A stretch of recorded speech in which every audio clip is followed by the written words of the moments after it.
Primero que todo, chicos, espero que se encuentren bien.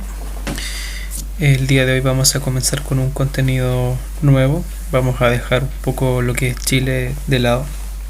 Habíamos visto anteriormente las causas de la emancipación americana, pero hay algunos elementos que igual vamos a considerar de ese proceso, principalmente lo que está relacionado con las causas. Por ejemplo, Revolución Francesa, independencia de Estados Unidos, probablemente van a ser elementos que nos van a seguir en continuidad, ¿cierto?, con los contenidos que vamos a ir viendo. El título de esta clase se denomina El liberalismo europeo del siglo XIX. El siglo XIX es conocido también como el siglo del despertar de las revoluciones liberales. Pero antes que todo tenemos que primero profundizar en algunos conceptos. Primero, vamos a distinguir 4 conceptos que nos van a ayudar para poder seguir esta unidad, ¿cierto? El primero de ellos es libertad. Todos sabemos o tenemos alguna idea de lo que significa la libertad, ¿cierto? En este caso se entiende como la voluntad individual para tomar decisiones, creencias e ideologías de manera independiente, no de manera forzada. Entonces la libertad se puede dar de diferentes formas: libertad económica, libertad política, libertad social, etc. Pero en este caso nos vamos a centrar en la económica y en la política. No confundir la palabra libertad con liberal. Lo liberal es similar, pero abarca un poco más. Tenemos la república, por otra parte. Bueno, la república se entiende como la representatividad del pueblo en el poder, se respeta la ley y los poderes del Estado están divididos. La república es un modelo político, ¿cierto? Es una forma de Estado que se diferencia a lo que es la monarquía. De hecho, la república reemplaza los sistemas monárquicos, sobre todo con el ejercicio del poder. En este caso, la monarquía está ligada al poder que se vincula a una persona y la república plantea otro ejercicio donde el poder se divide. Eso es propio de la república. Por otra parte, tenemos el concepto de nación, ¿cierto? Nación es un grupo de individuos, un grupo de personas que se sienten parte de una comunidad porque tienen raíces culturales en común, un idioma, una tradición histórica, etc. Y por otra parte, Estado, que es una palabra que se tiende a confundir con nación. El Estado es un conjunto social que se organiza y está ubicado en un territorio. Para el Estado lo más importante, ¿cierto?, aparte del grupo humano, de las leyes y todo, es el territorio. O sea, si no hay territorio no hay Estado. En un Estado pueden convivir diferentes naciones. Entonces, podemos tener muchas naciones en un Estado, pero no podemos tener muchos estados en una nación. El Estado siempre va a ser uno solo, ¿ya? Ahora, algo súper importante es que todos formamos parte del Estado, ¿ya? El Estado está conformado por todos, tanto el pueblo como también así la clase gobernante. Esta imagen que está acá es una imagen muy propia de los procesos que se van a desarrollar en el siglo XIX, ¿ya? El siglo XIX abarca entre 1800 y 1899. Este cuadro está pintado por Frédéric Sorrieu, un francés, que se llama La República Universal. Es un cuadro que tiene mucho simbolismo. Por ejemplo, acá en la parte inferior vemos que hay coronas que están rotas, lo cual quiere decir que este cuadro es un cuadro que está es una crítica, ¿cierto? Que está criticando el sistema monárquico. Por algo hay coronas que están ahí tiradas. Tenemos niños, gente adulta de diferentes rangos de edad, de diferentes clases, incluso por su vestimenta. Cada uno porta una diferente bandera, lo cual también representa el sentimiento nacional de los países europeos que comienza de a poco a desarrollarse, ¿cierto?, en función a lo que se entiende como la libertad, ¿ya?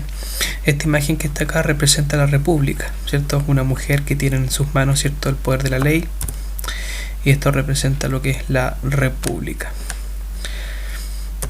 Bueno, ¿Qué son las revoluciones liberales? Primero que todo, la palabra liberal tiene que ver con el despojarse de ciertas ataduras, de ciertos elementos que rigen el comportamiento de las personas, principalmente en lo económico, como también en lo político, ¿ya?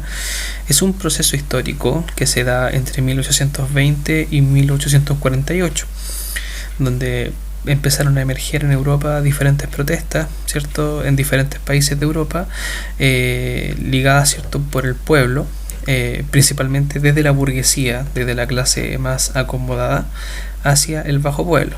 Entonces la burguesía y el bajo pueblo van a luchar por perseguir algunos derechos, ¿cierto?, principalmente las libertades individuales, los derechos políticos y ciudadanos, y algo muy importante, quitar los privilegios que tenía la nobleza. Pero un detalle, se nos olvidó algo, ¿no es que esto había quedado resuelto con la Revolución Francesa? Bueno, vamos a tener que recapitular un poco, porque después de la Revolución Francesa ya todos sabemos que, ¿cierto?, se ejecuta el rey, se acaba con el sistema monárquico y asume el poder de Francia, en este caso Napoleón Bonaparte, y inicia un proceso imperial. Napoleón Bonaparte entre 1800 y 1815, en estos 15 años, ¿cierto?, va a tener un dominio de Europa casi total, casi completo, pero va a ser derrotado. Y en Europa se va a dictaminar, ¿cierto?, cómo van a seguir adelante con sus procesos. Obviamente evitar que surja un tipo de Napoleón en algún país, evitar que surja algún imperio que quiera acaparar poder, ¿cierto? Entonces muchos países volvieron a tener sistemas monárquicos como los habían tenido antes de la Revolución Francesa. O sea, en pocas palabras, estos acuerdos echan por tierra todo lo que se había avanzado con la Revolución Francesa, principalmente en lo que respecta el ejercicio del poder y lo que respecta también los privilegios de la nobleza. Ahora, ¿qué es el liberalismo? El liberalismo tiene dos sentidos. Primero, desde un sentido político, libertad individual, libertad de expresión, libertad religiosa, ¿cierto?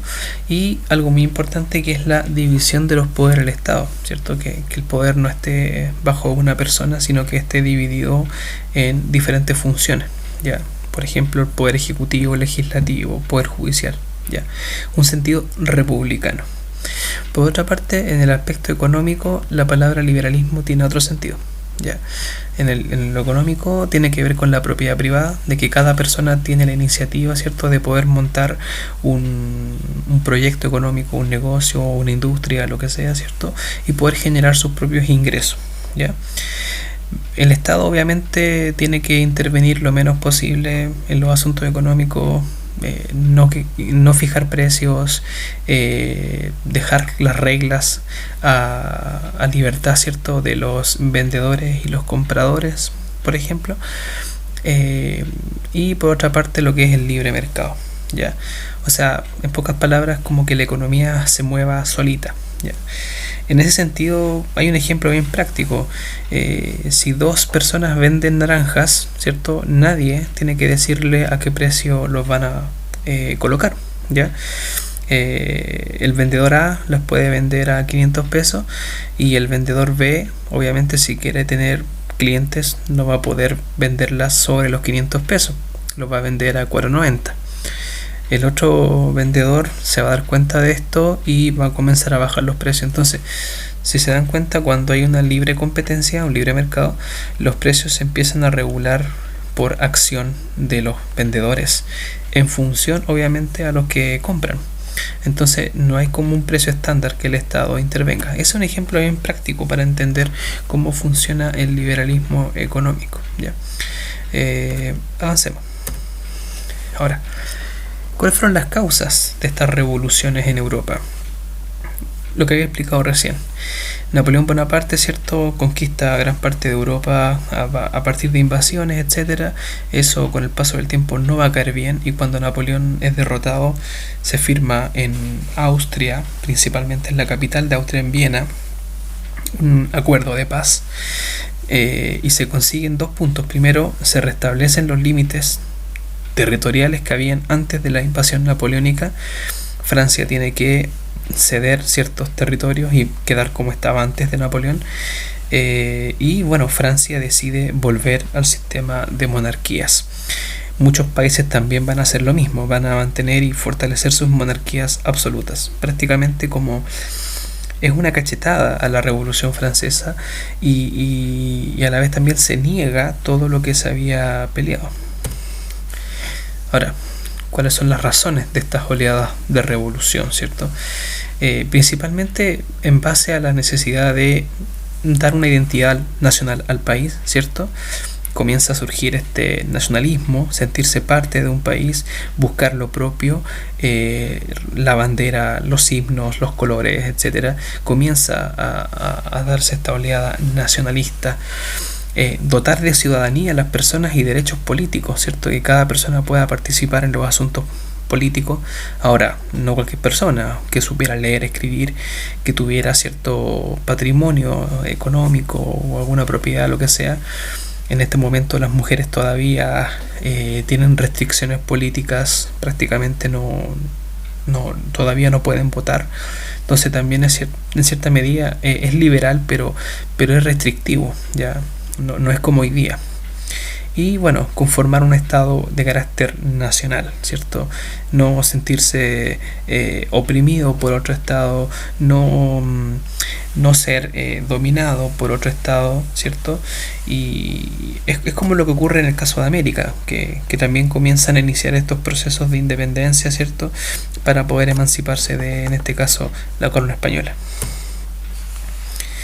Sabemos que los franceses ya habían discutido estos temas mucho antes con la Revolución Francesa y van a tener que volver a plantear una revolución nuevamente para poder conseguir ciertos estos derechos liberales. Aquí hay una imagen, ¿cierto?, que representa cómo se comenzaron a dividir los territorios después de la caída de Napoleón, ¿cierto?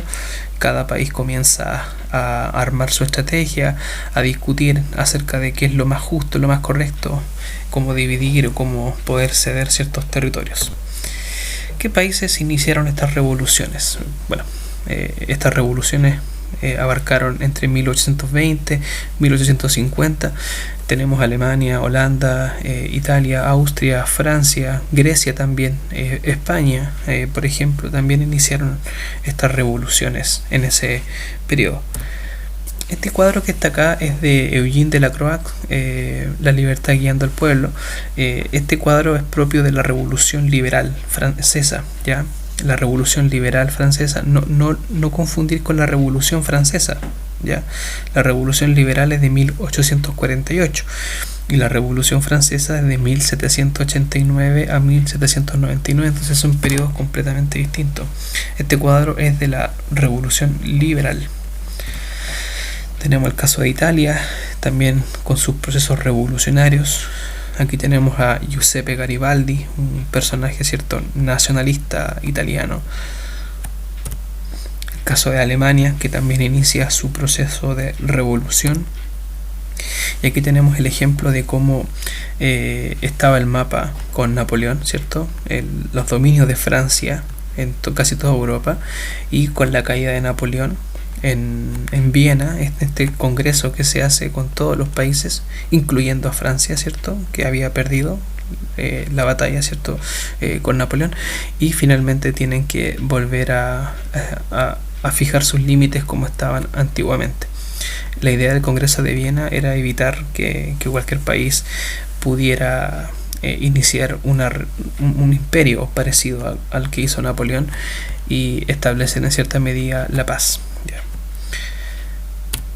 Y bueno, acá tenemos un pequeño mapa de los países que iniciaron estas revoluciones liberales.